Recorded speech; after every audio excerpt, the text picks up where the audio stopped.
Hello guys, എന്തൊക്കെയുണ്ട് വിശേഷം? എല്ലാവരും സുഖമായിട്ടെന്ന് വിചാരിക്കുന്നു. ഞാനിവിടെ സുഖമായിട്ടിരിക്കുന്നത്.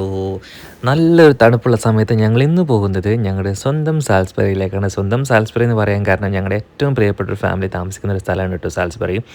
തണുപ്പാണെങ്കിലും കുറച്ച് നല്ല വെയിലൊക്കെ വന്നുകൊണ്ട് അതിൻ്റേതായിട്ടുള്ളൊരു ഉന്മേഷം, ഒരു ചിരിയൊക്കെ നമ്മുടെ മുഖത്ത് കാണാനുണ്ട്.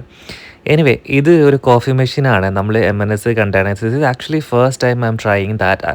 ഞങ്ങൾ അങ്ങനെ തടഞ്ഞു വെച്ചിട്ടുള്ള കുറേ ആഗ്രഹങ്ങളുണ്ട് കേട്ടോ. ചില സമയത്ത് ഞാനിവിടെ UK വന്ന സമയത്ത് കുറേ പൈസയൊക്കെ കൊണ്ടാട്ടോ വന്നത്. നമ്മുടെ കയ്യിൽ പൗണ്ടൊക്കെ നാട്ടിൽ നിന്ന് തന്നെ മാറിയിട്ടാട്ടോ കൊണ്ടുവന്നത്. പക്ഷേ ഷോപ്പിൽ പോയിട്ട് ചോദിക്കാനുള്ളൊരു പേടി. കാരണം എങ്ങനെ ഇൻട്രാക്ട് ചെയ്യുമെന്നും അറിയില്ല. ബിക്കോസ് ഞാൻ തനിയാണ് വന്നത്, ഒറ്റയ്ക്കാണ് ഇവിടെ സെറ്റിലായതൊക്കെ. അപ്പം അങ്ങനത്തെ കുറേ ഇൻഹിബിഷൻസ്, അങ്ങനത്തെ കുറേ ബുദ്ധിമുട്ടുകളൊക്കെ കഴിഞ്ഞിട്ടാണ് ഇപ്പോൾ ഞാൻ കുറച്ച് കാര്യങ്ങളൊക്കെ ഇങ്ങനെ എക്സ്പ്ലോർ ചെയ്യാനും ഒക്കെ തുടങ്ങിയത്. ഒരു ടിപ്പിക്കൽ ഇൻട്രോവേർട്ട് ആൾക്കാർ എങ്ങനെ ഉണ്ടായിരിക്കും എന്നുള്ളൊരു പെർഫെക്റ്റ് എക്സാമ്പിളാണ് ഞാനിങ്ങനെ ഈ ഇടയ്ക്ക് റീൽസിലൊക്കെ കണ്ടിട്ടുണ്ടായിരുന്നു. ലൈക്ക് ഓക്കെ, ബസ് സ്റ്റോപ്പ് എത്തിയാലും നമ്മൾ ചിലപ്പം നമുക്കവിടെ ഇറങ്ങേണ്ട, പക്ഷേ എങ്ങനെയാണ് കണ്ടക്ടറോട് ചോദിക്കുക എന്നൊക്കെ ഉള്ളൊരു ബുദ്ധിമുട്ടുണ്ടാവില്ലേ.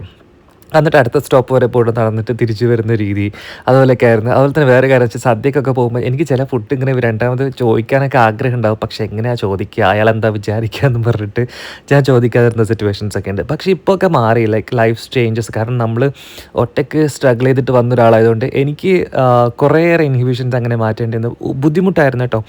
ഒരു ഇൻട്രോവേർട്ടായിട്ടുള്ള ഒരാൾ ഭയങ്കര ഒരു സെൽഫ് ഡിസിപ്ലിൻ, അങ്ങനെയൊക്കെ ഒരു കൈൻഡ്, അങ്ങനെ അധികം ആൾക്കാരോടൊന്നും മിങ്കിൾ ചെയ്യാത്ത അങ്ങനെയൊക്കെ ഒരാളായിരുന്നു കേട്ടോ ഞാൻ. പക്ഷേ ഇപ്പോൾ ഉണ്ടല്ലോ, ഇപ്പം എൻ്റെ കാര്യങ്ങളൊക്കെ ഞാൻ ഒറ്റയ്ക്ക് തന്നെ ചെയ്യുന്നു. അത് തന്നെ എനിക്ക് എന്നെ സംബന്ധിച്ചിടത്തോളം വലിയൊരു അച്ചീവ്മെൻ്റ് ആണ്. ബിക്കോസ് കാലം കഴിയുന്തോറും നമുക്ക് വയസ്സാവുന്നുണ്ട്, അതുപോലെ തന്നെ ഉത്തരവാദിത്തങ്ങൾ കൂടി വരുന്നുണ്ട്. എല്ലാം കൊണ്ടും ആകുമ്പോൾ നമുക്കും കുറച്ച് ഇൻഡിപെൻഡൻ്റ് ആയിട്ട് നിൽക്കുക എന്നുള്ളത് എന്നെ സംബന്ധിച്ചുള്ള വലിയൊരു കാര്യം കേട്ടോ ഇപ്പം. കാരണം അല്ലെങ്കിൽ ഒന്നും നേടില്ല, നമ്മളവിടെ മിണ്ടാതിരിക്കത്തേ ഉള്ളൂ. നമ്മളൊന്നും ആവശ്യമുള്ള കാര്യങ്ങൾ നമ്മൾ ചോദിക്കണം, നമ്മൾ പറയേണ്ട അടുത്തുള്ള അഭിപ്രായങ്ങൾ പറയണം, ചോദിക്കണം, അങ്ങനെയൊക്കെ ഉണ്ട്. അപ്പം ഇറ്റ്സ് എ ഗ്രേറ്റ് ചേഞ്ച്. ഇപ്പം ഞാൻ എന്നെ തിരിഞ്ഞ് നോക്കുമ്പോൾ ഇപ്പം എൻ്റെ പാസ്റ്റിലോട്ട് നോക്കുമ്പോൾ I M much better now. കാരണം മുന്നത്തേക്കാളും കുറേയേറെ ബെറ്റർ ആയിട്ടുണ്ട് ഞാൻ. So I am really happy and proud of what changes I have made for my self during the past years.